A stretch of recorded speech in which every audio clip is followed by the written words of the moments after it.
السلام علیکم ورحمۃ اللہ وبرکاتہ۔ الحمد للہ رب العالمین والصلاة والسلام علی رسولہ الامین، اما بعد۔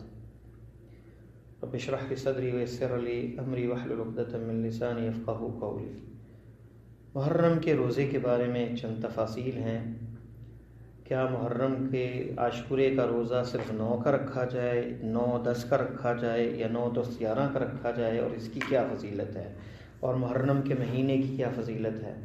ابو ہریرہ رضی اللہ تعالی عنہ سے یہ روایت ہے، حدیث ہے کہ رسول اللہ صلی اللہ علیہ وسلم سے دریافت کیا گیا رمضان کے بعد کون سا روزہ افضل ہے، تو آپ نے فرمایا شہر اللہ المحرم، اللہ تعالیٰ کے ماہ محرم کا۔ اور یہ روایت صحیح مسلم میں 1123 نمبر حدیث ہے، اور اسی طرح ابو داؤد، ترمذی اور ابن ماجہ، سنن نسائی، دارمی، مسند احمد میں یہ روایت ہے۔ تو مطلق طور پہ ہمیں سمجھ یہ آ رہی کہ محرم میں زیادہ روزے رکھنا یہ فضیلت ہے، اس کی رمضان کے بعد فضیلت جو روزوں کی آپ نے بتائی ہے وہ مطلق طور پر پورے مہینے کے اندر کثرت سے روزے رکھے جائیں، اور خاص کر جمعرات اور سوموار عام دنوں میں بھی رکھتے تھے، ان دنوں میں اہتمام کیا جائے۔ ایام بیض جو ہیں ان کے بھی روزے رکھے جائیں، 13، 14 اور 15 کے۔ جب آپ مدینہ تشریف لائے تو یہ روزہ، اور خاص کر عاشورے کا روزہ جو ہے 10 تاریخ کا روزہ، جاہلیت میں قریش اس کا روزہ رکھتے تھے، اور رسول اللہ صلی اللہ علیہ وسلم بھی روزہ رکھا کرتے تھے۔ جب آپ مدینہ میں آئے تو یہ آپ نے روزہ رکھا، اور لوگوں کو بھی رکھا، یہ رمضان کے روزے فرض ہونے سے پہلے۔ پھر جب رمضان فرض کر دیا گیا تو آپ نے فرمایا جو چاہے یہ روزہ رکھ لے اور جو چاہے چھوڑ دے۔ یہ مسند احمد اور بخاری کے اندر 1552 نمبر حدیث ہے، اور صحیح مسلم میں 1125، یعنی آپ نے آپشنل کر دیا اس کو جب رمضان کے روزے فرض ہوئے۔ ابن عباس سے ایک روایت ہے جو کہ صحیح بخاری میں 2004 نمبر حدیث ہے کہ آپ صلی اللہ علیہ وسلم مدینہ تشریف لائے تو آپ نے یہود کو 10 محرم کا روزہ رکھتے ہوئے دیکھا، بس آپ نے ان سے اس کا سبب معلوم کیا تو انہوں نے کہا یہ ایک اچھا دن ہے، اس میں اللہ تعالیٰ نے موسیٰ علیہ السلام اور بنی اسرائیل کو ان کے دشمن سے نجات دی تھی۔ یہ سمجھنے والی بات ہے کہ موسیٰ علیہ السلام کے پیروکار یہودی کہلاتے ہیں، موسیٰ علیہ السلام پر ایمان لانے والے اور ان کے پیروکار۔ اس لیے موسیٰ علیہ السلام نے یہ روزہ رکھا کیونکہ اللہ تعالیٰ نے بنی اسرائیل کو اور موسیٰ کو فرعون کے ظلم سے نجات دی اور انہیں غرق کر دیا۔ تو آپ نے فرمایا انا احق بموسیٰ منکم فصامہ امر بصیامہ، آپ نے فرمایا کہ میں موسیٰ کا زیادہ حقدار ہوں تم سے، آپ نے روزہ رکھا اور حکم دیا روزہ رکھنے کا۔ تو یوم عاشورہ 10 محرم کو کہتے ہیں یا 9 کو؟ یقیناً عاشورہ عاشرہ سے ہے اور 10 محرم کو کہتے ہیں۔ ابن عباس سے مروی ہے کہ جب رسول اللہ صلی اللہ علیہ وسلم نے 10 محرم کا روزہ رکھا، اس دن روزہ رکھنے کا حکم بھی دیا، تو لوگوں نے کہا یقیناً یہود و نصارہ اس دن کی تعظیم کرتے ہیں اس لیے روزہ رکھتے ہیں، تو آپ نے فرمایا آئندہ سال انشاءاللہ صمنا الیوم التاسع، ہم 9 کا روزہ رکھیں گے، لیکن آئندہ سال اس دن سے پہلے ہی آپ کی وفات ہوگی۔ اور یہ روایت جو ہے صحیح مسلم میں 1134 نمبر حدیث ہے۔ باب ای یوم الصیام فی عاشورہ، اور ابو داؤد کے اندر بھی یہ روایت ہے 2445 نمبر، کہ باب اس پہ باندھا ہے امام نووی نے، ای یوم الصیام فی عاشورہ، کون سے دن روزہ رکھا جائے عاشورے کا۔ اور ایک روایت میں یہ لفظ ہے لئن بقیت الی قابل لاصومن التاسع، اگر میں باقی رہا آئندہ سال تو میں 9 کا روزہ رکھاؤں گا۔ معلوم ہوا کہ رسول صلی اللہ علیہ وسلم 10 محرم کا روزہ رکھتے تھے، پھر آپ نے 9 محرم کا روزہ رکھنے کا ارادہ فرمایا۔ تو اب یہاں اختلاف ہو گیا، کچھ لوگوں نے کہا اب منسوخ ہو گیا 10 کا روزہ، اور آپ نے 9 کا کہا تھا، اب صرف 9 کا روزہ ہوگا، لیکن جمہور علماء کہتے ہیں یوم عاشورہ سے مراد 10 محرم ہی ہے، جیسا کہ سعید ابن مسیب، حضرت حسن بصری، امام مالک، امام احمد، امام اسحاق ابن راہوے اور دیگر بیشتر علماء اسی کے قائل ہیں، جیسا کہ نیل الاوطار میں ہے، امام شوکانی نے ذکر کیا ہے۔ اور ایک روایت میں یہ لفظ ہے صوم التاسع والعاشر وخالف الیہود، 9 اور 10 محرم کا روزہ رکھو اور یہود کی مخالفت کرو۔ یہ امام بیہقی نے فی معرفت السنن والآثار میں ذکر کیا، 8966 نمبر حدیث ہے۔ اور امام طحاوی نے بھی ذکر کیا، عبدالرزاق نے اپنی مصنف میں، اور شیخ احمد عبد الرحمن البنا نے اس موقوف روایت کی سند کو صحیح کہا۔ تو راوی کون ہیں اس کے؟ ابن عباس جو ہیں، ابن عباس جو ہے ان کا اپنا بھی فتویٰ یہ ہے کہ اس سے ایک دن پہلے اور ایک دن بعد کا روزہ رکھو، اور یہ سند جو ہے یہ حسن درجے کی ہے۔ جیسا کہ ابن خزیمہ کے اندر یہ لفظ ہے، آپ نے مسند احمد کے اندر 2155 نمبر حدیث ہے ابن عباس سے، قال رسول اللہ صلی اللہ علیہ وسلم صوموا یوم عاشوراء وخالفوا فیہ الیہود صوموا قبلہ یوما او بعدہ یوم۔ یہ ابن خزیمہ میں 2095 نمبر حدیث ہے اس لفظ کے۔ شیخ البانی نے اس کی سند کو ضعیف کہا ہے، کیونکہ اس میں ابن ابی لیلہ راوی ہے، وخالفہ عطا وغیرہ فرواہ عن ابن عباس موقوفا، لیکن موقوفا یہ روایت صحیح ہے۔ وسند صحیح عند الطحاوی والبہقی، امام بہقی کے ہاں اور طحاوی کا اس کی سند موقوفاً صحیح ہے، یعنی ابن عباس کا یہ فتویٰ ہوا، اور وہی راوی ہیں کہ آئندہ سال میں 9 کا روزہ رکھوں گا۔ تو صحابی کیا سمجھے اس فہم سے کہ یعنی 9 اور 10 کا روزہ، یہ نہیں مراد کہ 10 کو چھوڑ کر صرف 9 کا روزہ رکھا جائے۔ لیکن یہ روایت جو ہے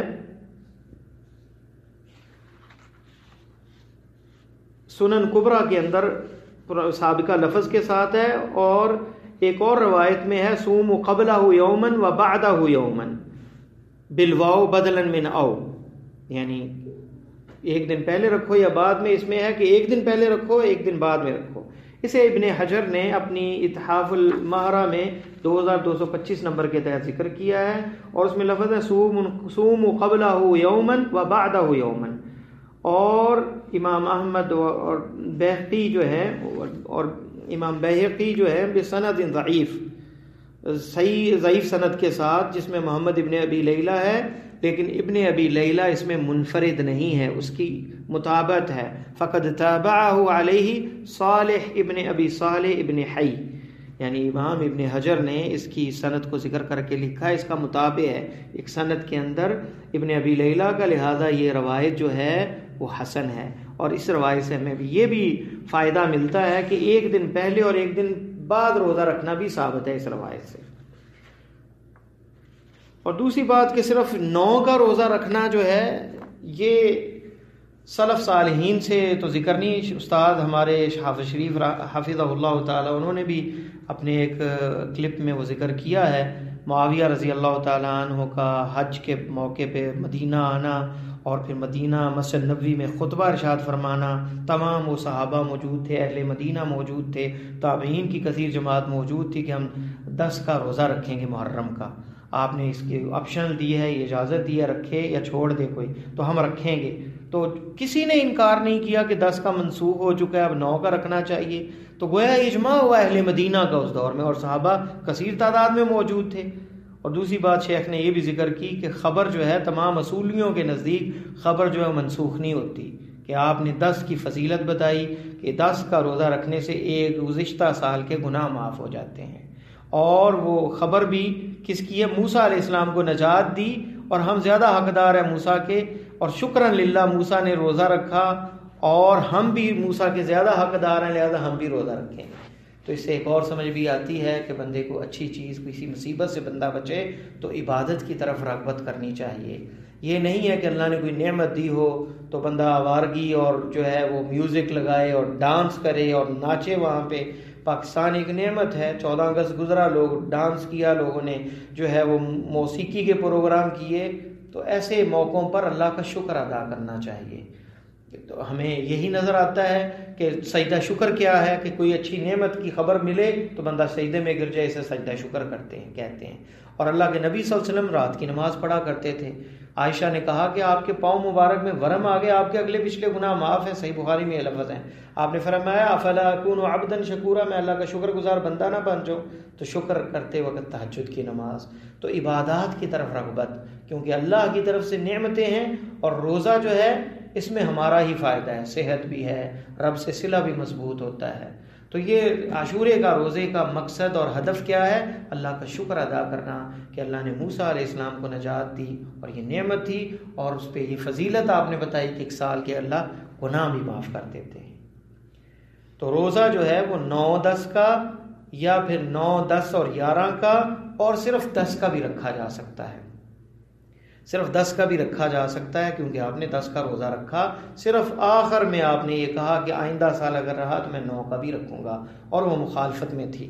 تو سب سے افضل کیا روزہ ہے؟ 9-10-11 کا، یا 9-10 کا، یا پھر صرف 10 تاریخ کا۔ صرف 9 کا روزہ رکھنا یہ قول محدث ہے، اور بعض ہمارے مشائخ نے جو ہے اس دور کے اندر یعنی اس زمانے کے اندر اس دور میں یہ ذکر کیا ہے کہ وہ منسوخ ہو چکا ہے، صرف 9 کا روزہ رکھا جائے، اور یہ فقہ ان کی اجتہادی مسئلہ ہے، انہوں نے اجتہاد کیا، اللہ انہیں جزائے خیر دے ان کے اجتہاد پر، لیکن اس پہ دلائل نہیں ہیں۔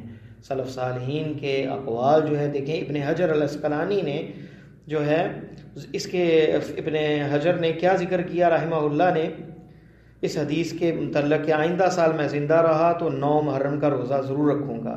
اس کے 2 مفہوم ذکر کیے ابن حجر رحمہ اللہ نے۔